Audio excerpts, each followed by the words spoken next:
আমের আচার বানাবো, ওই জন্য আমগুলো এরকমভাবে কেটে একদিন নুন হলুদ দিয়ে জাস্ট একদিন আমি একটু রোদে দিয়ে দিয়েছিলাম।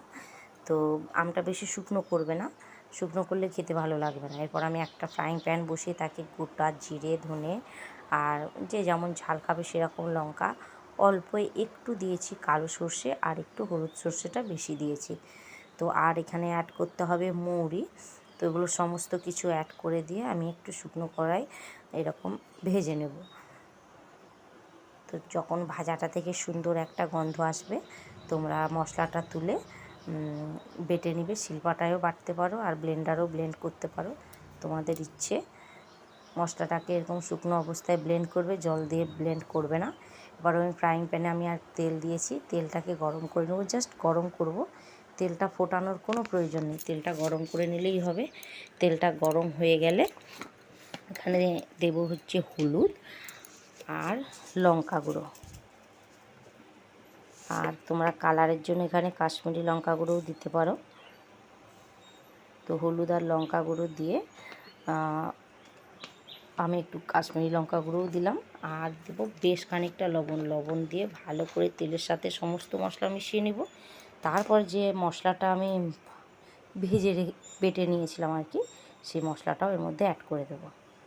মশলাটা অ্যাড করে দিয়ে তেলের সাথে ভালো করে মিশিয়ে নিয়ে এরপর আমগুলো দিয়ে দেবো।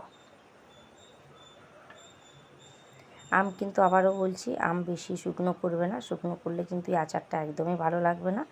এরপর কাজ হচ্ছে ভালো করে তেলের সাথে মশলার সাথে আমটাকে মিশিয়ে নেওয়া।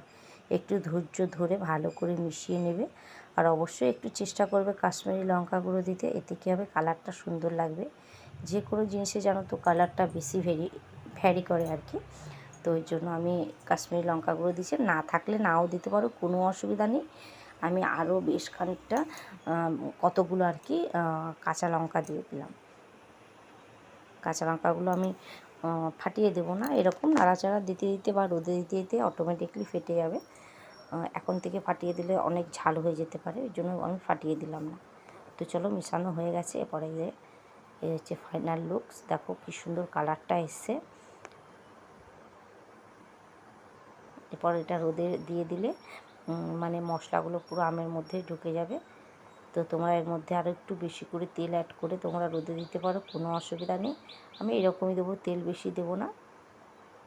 এরপর আচারে ভরার পালা, জারে ভরে নেব আচারটা। তো আমি তোমাদের একটা প্রথমে ছোট্ট জারেই ভরে দেখালাম, নাহলে একটু বেশি টাইম লেগে যাবে। তো পরে আমি বাকি আচারটা অন্য জারে ঢেলে নেব। দেখো এই হচ্ছে তার লুকস।